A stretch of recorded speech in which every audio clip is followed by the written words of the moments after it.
Olá, minha amiga, meu amigo. Hora do nosso encontro nesta segunda-feira, 21 de julho, Dia Nacional do Garimpeiro, com base numa lei de 2008. O garimpeiro e a nação brasileira estão unidos desde o nascimento.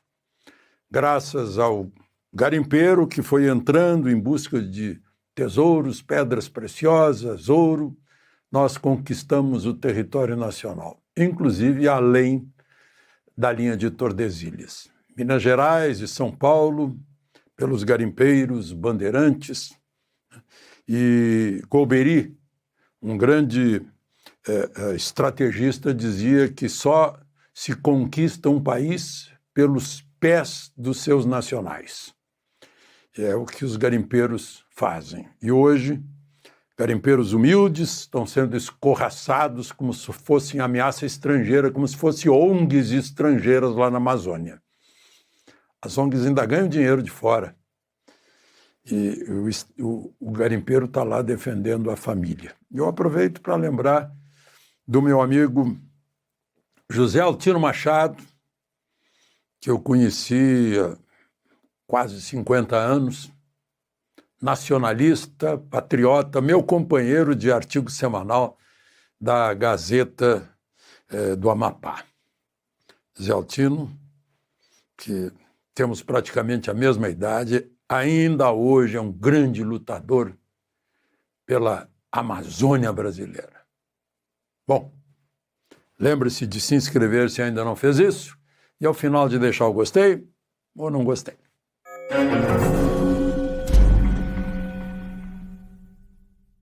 Bom, hoje o ministro Moraes baixou uma ordem dizendo que se Bolsonaro der alguma entrevista e sair nas redes sociais, ele vai preso. Não é nem tornozeleira, é grade. Qualquer coisa que ele fale vai acabar nas redes. Não sei como administrar isso. Ele hoje foi à Câmara dos Deputados, está em pleno recesso, férias, vazia. E tinha lá, não deu para contar, talvez 60 deputados de oposição, saudando o Bolsonaro, rezaram um Pai Nosso, conduzido por um dos deputados, o Marco Feliciano, que é pastor. Depois o líder do PL fez um discurso, Sóstenes Cavalcante, anunciando que formaram 3 comissões, uma comissão presidida pelo Gustavo Gayer, que é juntar a comunicação de toda a oposição. Outra conduzida pelo Cabo Gilberto, para alinhar as pautas da oposição da Câmara e do Senado. E, por último, uma comissão de mobilização nacional conduzida por Zé Trovão e Rodolfo Nogueira, pró-Bolsonaro. Bolsonaro, lá pelas tantas, mostrou a tornozeleira, tinha tanta gente ali, tanto tumulto, quebrou uma mesa e alguém bateu um microfone ou uma câmera no rosto do Nicolas Ferreira e abriu um corte que sangrou bastante. Bom, o tal pendrive fizeram uma perícia ultra, super, hiper rápida. Em um dia já tinham o laudo pericial e anunciaram que era um conteúdo irrelevante. Eu fico pensando, né, tem uma das garantias da cláusula pétrea, artigo 5º da Constituição, está no inciso 10º, é a inviolabilidade da intimidade. Eu fico imaginando, né, só imaginando, um pendrive num banheiro de uma casa onde mora um casal. Imagina que se alguém não quis deixar registrado no celular, mas pôs no pendrive um exame corporal diante do espelho para ver se continuava fazendo tal ginástica ou tal regime, né? Estou só supondo, porque eu ouvi nas redes sociais que eram canções gospel, canções evangélicas. No caso, fica muito claro que o pendrive seria da senhora Michele. Mas, enfim, né? Outra questão,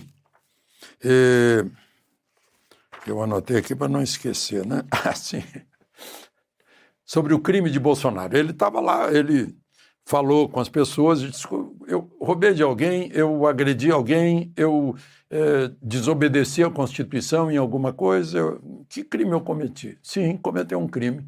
Querer ser candidato à presidência da República no ano que vem.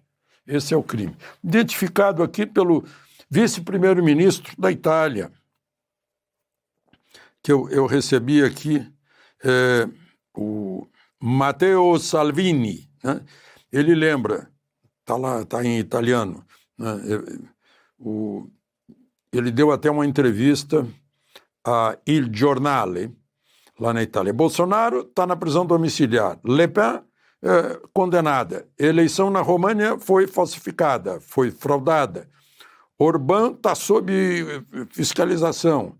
O primeiro partido alemão está quase fora da lei. Está me soando como uma clara direção no estilo Soros. Não ficaria surpreso se não fosse aí uma conspiração contra a direita no mundo. Só para lembrar, a direita, nesse momento, está muito bem no Chile. Eu estava vendo as pesquisas do Chile, a candidata do Partido Comunista está com 21%, e os dois de direita, centro-direita, estão com 36%, por aí, na pesquisa aqui, a última pesquisa lá no Chile. Bom,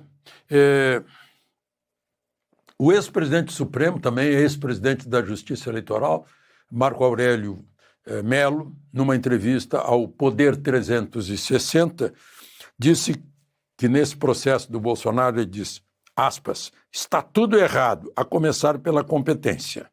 Né? Que é o que a gente fala, o juiz natural. O juiz natural de Bolsonaro é a primeira instância. Aí ele pergunta, é bom que ele nos lembre disso, que a minha memória também não tinha linkado uma coisa com a outra. Onde foi julgado o ex-presidente Lula? Foi na primeira instância. Foro prerrogativo de função visa o cargo e não o cidadão. Né? Aí ele, falando sobre o Supremo, lastimavelmente não há ninguém lá pondo o dedo na ferida. Eu sempre divergi quando deveria e me julgavam esquisito. Eu já vi várias vezes o ministro Fux, inclusive quando assumiu, dizendo que o Supremo não podia decidir coisas que são de outro poder, o legislativo, né? Que tem que decidir no voto no plenário do legislativo, no plenário político. O Supremo não é tribunal político. Isso Fux disse. E aí, no voto do ministro André Mendonça, que a gente viu há pouco, ele exatamente um voto brilhante de mestre, né? Magister Dixit, quando ele falou, exatamente mostrando as falhas do Supremo. Eu fiquei encucado com uma citação, porque eu gosto muito de ler, de escrever, né? Da língua portuguesa e dos grandes valores da língua portuguesa, numa citação de Machado de Assis, que o ministro Moraes usou para baixar aquelas medidas cautelares contra Jair Bolsonaro. Ele diz assim, o imortal Machado de Assis proclamava que a soberania nacional é a coisa mais bela do mundo, com a condição de ser soberania e de ser nacional. Por que ele usou isso? É uma absoluta e clara ironia. Machado de Assis está ironizando a soberania nacional. Né? É mais ou menos como Fernando Pessoa diria, o rio da minha terra é o maior rio do mundo. Né? Não é maior que o Tejo, mas é o rio da minha terra. É mais ou menos o mesmo raciocínio que Machado de Assis faz. E agora eu sou salvo pelo Matheus Conte, na Oeste, que achou que é uma crônica, está numa crônica de Machado de Assis, História de 15 Dias. É de 1876 e, vejam só que ironia, A frase foi usada para criticar a manipulação de eleições. Aliás, eu escreveria diferente, né? O ministro Moraes escreveu: o imortal Machado de Assis proclamava que... Não, ele não ficava proclamando isso na rua. Né? Eu escreveria, né, o imortal Machado de Assis, né, ironizou que... Ele falou uma vez só e foi ironia. Ele não fez uma proclamação, né? Mas, enfim, só para registrar essa história. O ministro Barroso estava no Ceará hoje, lá na OAB, e perguntado, mostrou que agora está cauteloso, porque ele disse: ainda não é hora de comentar a perda do visto. Que, aliás, levantou uma outra discussão, né? A história, a filha dele vai ser atingida porque está na Flórida. Aí o Wallace esclareceu: não está. Ela esteve lá, se formou em Yale, doutorado, algo assim, e está no Rio de Janeiro trabalhando no escritório do pai dela. Aí, como assim escritório do pai dela? Ministro do Supremo não pode ter escritório de advocacia, né? E aí o UOL imediatamente corrigiu, disse que não pode, enfim. Né? Mas aí já puxaram o Oi Luiz, puxou lá de 2018 uma discussão entre Barroso e Gilmar Mendes, em que Gilmar Mendes revida dizendo: vou recomendar ao senhor ministro que feche seu escritório de advocacia. E era 2018. Mas, enfim, essas coisas, né? Os registros hoje nas redes sociais não deixam nada ficar para trás. Mas, enfim, eu tinha anotado aqui para falar de algo, eu vou resumir bastante depois, falando no rádio, na gravação que vai para a rádio eu vou estender mais. A Petrobras depende muito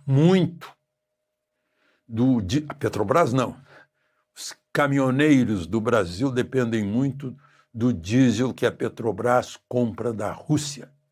E se continuar comprando da Rússia, né, como anunciou o secretário-geral da OTAN, Mark Rutte, né, isso vai significar que a alíquota para o Brasil vai subir de 50% para 100%, porque faz parte das sanções contra a Rússia. E a Petrobras tem que achar um outro lugar que tenha o mesmo preço do petróleo russo, porque senão quem vai pagar é o nosso Brasil, né? Os nossos caminhoneiros. E aí? É um setor muito